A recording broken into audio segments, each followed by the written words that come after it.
आता बघूया चंद्रपूर येथील बातमी।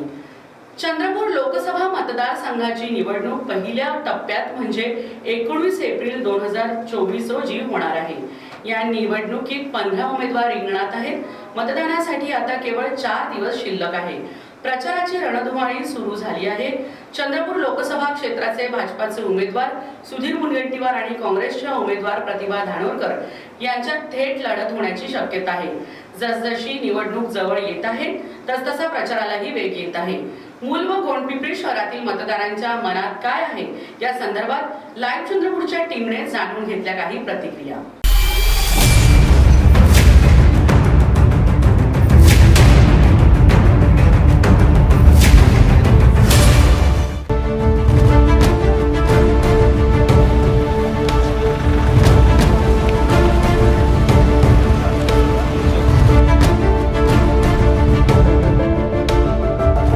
लोकसभा क्षेत्रामधील मूल या शहरामध्ये आहोत आणि या मूल शहरामध्ये सुधीर भाऊ मुनगंटीवार हे या विधानसभाचे आमदार होते आणि आता मात्र ते लोकसभेच्या निवडणुकीमध्ये उमेदवार म्हणून उभे आहेत आणि आपण या मूलमध्ये आहोत। आपलं नाव काय, आपण कुठे राहता? सर, मी विवेक पुंडलिकराव मांदाडे मूलमध्येच राहतो वास्तव्याला। सुधीर भाऊ हे आमच्या विधानसभेचे अगोदर उमेदवार होते, आता ते लोकसभेला उभे आहेत। नक्कीच काय वाटतं, कुणाची हवा सुरू आहे? एकंदरीत लोकसभेचा बिगुल वाजलेला आहे, प्रचाराची धुमाकूळ सुरू आहे आणि अशामध्ये काय वाटतं तुम्हाला, कोण निवडून येईल?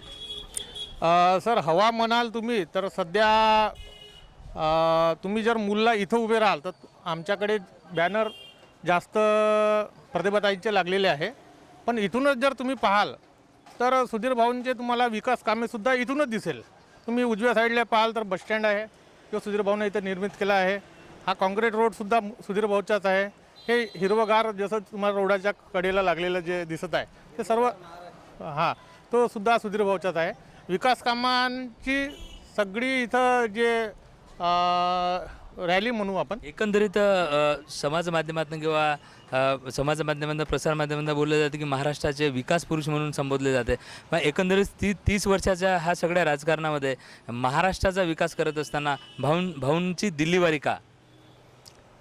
दिल्लीवारी आवश्यक होतीच तशी, कारण कसं आहे, महाराष्ट्राचा विकास झाला त्याचप्रमाणे देशाचा सुद्धा विकास झाला पाहिजे अशी मोदींची इच्छा असेल बहुतेक।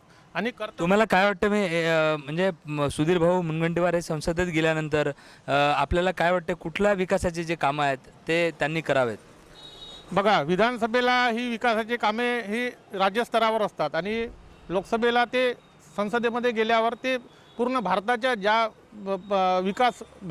देशासाठी जे चांगले नेते आहेत उपलब्ध झाले पाहिजे मोदीजींना, त्या पद्धतीमध्ये सुधीर भाऊंच्या त्यांना तिथं दिसलं असेल की नक्कीच एकंदरीत आपण लाईव्ह चंद्रपूरच्या माध्यमातून जनसामान्यांची जी मतं आहेत ते आपल्यासमोर मांडतो। आपल्यासोबत सुद्धा आहेत। आपलं नाव काय आणि कुठे राहता? गोपी वाटगुरे, राहणार मूल। काय वाटते, कुणाची हवा सुरू आहे? एकंदरीत जे कौल आहे लोकसभेचं जे बिगुल वाजलेलं आहे, कुणाचं पारडं जड वाटतंय तुम्हाला? सुधीर भाऊचा। नक्कीच काय विकासाची अपेक्षा कराल तुम्ही? सुधीर भाऊनं अगोदरच खूप काही विकास करून ठेवलेला आहे। यायला पाहिजे किंवा हवा कोणाची आहे? निवडून जो येणार तो येणार, तो त्यांचा प्रश्न आहे। येतीलच, जो जनतेचा कौल असेल ते निवडून येतील। परंतु भाऊसाहेब, मी एक सांगण्याचा म्हणजे पुरेपूर प्रयत्न करतो की हे बनवल्याने विकास नाही, बेरोजगारांच्या हाताला काम द्या। फुकटाचा राशन देऊ नका। फुकटचे तांदूळ आणि गहू दिल्याने त्याचा उदरनिर्वाह होत नाही। त्या माणसाला असा सक्षम करा की जो माणूस 100 रुपये किलोचा तांदूळ घेतला पाहिजे, 50 रुपये किलोचा गहू घेतला पाहिजे, असा त्याला सक्षम करा, असा रोजगार द्या आणि असा एखादा तरी उद्योगधंदा या 10 वर्षात आणलं का? त्या मूल शहरामध्ये आपण आहोत। बसस्थानकाच्या अगदी समोर अमृतुल्य आहे आणि चाय पे चर्चा, अनेक इथे सामान्य नागरिक बसतात आणि चायचा आस्वाद घेत चर्चा पण होते। आपण काही लोकांकडे जाणार आहोत आणि जाणून घेणार आहोत जनसामान्यांची मते। काय वाटतं, कोणा लोकसभा 2024ची जी जो धुमाकूळ आहे तो सुरू आहे, काय वाटतं तुम्हाला, कोणाची हवा सुरू आहे? सुधीर भाऊ मुनगंटीवारची। एकंदरीत महाराष्ट्रामध्ये विकास पुरुष म्हणून त्यांना मानलं जातं। अनेक विकासांची कामं केली सुद्धा मानलं जातं। आता संसदेमध्ये गेल्यानंतर, दिल्लीमध्ये गेल्यानंतर काय अपेक्षा आहेत आपल्या सुधीर भाऊंकडनं? सुधीर भाऊकडनं एवढीच अपेक्षा आहे की आमच्या चंद्रपूर जिल्ह्याचा विकास करावा. ज्याप्रमाणे मूल, पोंभुर्णा, बल्लारशाचा विकास केला त्याचप्रमाणे आमच्या बल्लारशाचा सुद्धा भाऊने विकास करावा असं आमचे. या अगोदर सुद्धा सुधीरभाऊ मुनगंटीवार हे या विधानसभा क्षेत्राचे आमदार राहिलेले आहेत. वनमंत्री, अर्थ खातं सुद्धा यामागे होतं आणि सांस्कृतिक मंत्री राहिले आहेत. मत्स्य व्यवसाय जो आहे मंत्रालय ते सुद्धा त्यांच्याकडे आहे.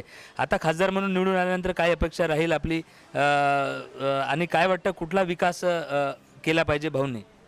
भाऊने जसं आता मत्स्यमध्ये बी बरेच काही विकास केलेला आहे, त्याचप्रमाणे भाऊला शेती आणि वनाच्या विषयी तर खूप आवड आहे आणि वन मंत्री म्हणून केंद्रामध्ये जर बनले तर संपूर्ण केंद्रामध्ये भारताचा विकास होईल वनमंत्री या नात्याने. नक्कीच आपल्या सोबत युवक मतदार आहेत, त्यांची सुद्धा प्रतिक्रिया जाणून घेणार आहोत.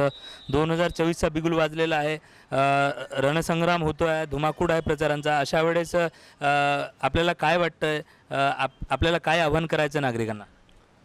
आता लोकसभा 2024च्या निवडणुकीमध्ये जेही नवमतदार आहेत आणि जुने जे काही मतदार असतील, शासनाने, केंद्र सरकारने तसेच राज्य सरकारने मतदानाच्या दिवशी 19 एप्रिलला शासकीय सुट्टी जाहीर केलेली आहे. त्यामुळे तळागाळातील सगळेच मजूर असोत, शासकीय नोकर असोत, निमशासकीय नोकर असोत, नवमतदार असोत, विद्यार्थी असोत, सगळ्यांना असं आवाहन करतो मी की मतदान हा संविधानाने आपल्याला दिलेला हा एक अधिकार आहे. तो मतदान नसून तो मताधिकार आहे. प्रत्येकाचा हा अधिकार आहे आणि त्या दिवशी प्रत्येकाने हा आपला अधिकार बजावला पाहिजे. आपण अपेक्षा करतो की शासनाने, केंद्राने किंवा राज्य शासनाने आपल्यासाठी या सुविधा आणल्या पाहिजे, या योजना राबवल्या पाहिजेत. पण त्या योजना राबवण्याकरता योग्य ते सरकार निवडण्याची जबाबदारी आपल्या प्रत्येकाची आहे. म्हणून या देशातील म्हणजे नुसतंच चंद्रपूर आर्णी वनी लोकसभा मतदारसंघातील नागरिकांना किंवा मतदारांना नाही तर संपूर्ण देशातील नागरिकांना म्हणजे माझी विनंती वजा सूचना आहे की प्रत्येकाने न चुकता 19 एप्रिल रोजी मतदान करावं आणि जेणेकरून भविष्यातील आपली धोरणे आणि विकास कामे करण्याकरता योग्य असं सरकार निवडण्यास त्यांनी हा आपला मताधिकार बजवावा. नक्कीच आपण बघितलं मूल शहराच्या अमृतुल्यच्या ठिकाणी आपण आहोत आणि इथल्या नागरिकांनी आपल्याला सांगितलं आहे की विधानसभेमध्ये अनेक विकासांची कामं केली, मात्र केंद्रामधनं सुद्धा या विधानसभा क्षेत्र असेल किंवा इथे विकास झाला पाहिजे. आपले जे युवा मतदार आहेत त्यांनी सांगितलं हा मतदान नसून मताधिकार आहे आणि तो आपला अधिकार आहे संविधानाने दिलेला. तो अधिकार, त्या अधिकाराचा वापर करून 19 एप्रिलला सगळ्यांनी 18 वर्षावरील सगळ्या नागरिकांनी ते पूर्ण आपल्या अधिकाराची अंमलबजावणी करायची आहे आणि मतदान करायचं आहे असं देखील आवाहन इथल्या नागरिकांनी केलं. चंद्रपूर आणि लोकसभा क्षेत्रातील गोंडपिंपरी या शहरामध्ये आहोत. माझ्या पाठीमागे बघताय आपण सकाळी सकाळी चायचा आस्वाद घेताना इथली सामान्य जे जनता इथे बसलेले नागरिक आपण जाणून घेणार आहोत. सामान्य जनतेचं मत काय वाटतं इथे आपले बसलेले आहेत, आपण एकेकांची मतं जाणून घेणार आहोत. लोकसभेचा बिगुल वाजलेला रणसंग्राम सुरू आहे, मोठ्या प्रमाणात जो प्रचार आहे सुरू आहे. काय वाटतं कोणाची हवा आहे? प्रतिभाताईची हवा आहे, कारण भारत हा लोकशाहीकडून हुकुमशाहीकडे वळलेला असल्यामुळे काँग्रेसची सीट निघणं गरजेचं आहे. कारण सामान्य जनतेचे प्रश्न आता असलेल्या सरकारने सोडवले नाहीत. त्याचा भाऊ आणि ताईमध्ये लढत असल्याचं बोललं जातंय, अशी हवा असल्याचं काय वाटतं तुम्हाला? नाही, भाऊ आणि ताईमध्ये कुठल्याही प्रकारची लढत नाही आहे. भाऊ 30 वर्षापासून भारतीय जनता पार्टीचे आमदार आहेत आणि भरपूर त्यांनी विकास केलेला आहे आणि केव्हाही राजकारणी याच्यामध्ये शिक्षण हे खूप महत्त्वाचं आहे. शिक्षणाचा खूप दर्जा असला यापुढे महाराष्ट्रामध्ये सुद्धा कन्नंबासारखे कमी शिकलेले मुख्यमंत्री झाले असं सुद्धा बोललं गेलं.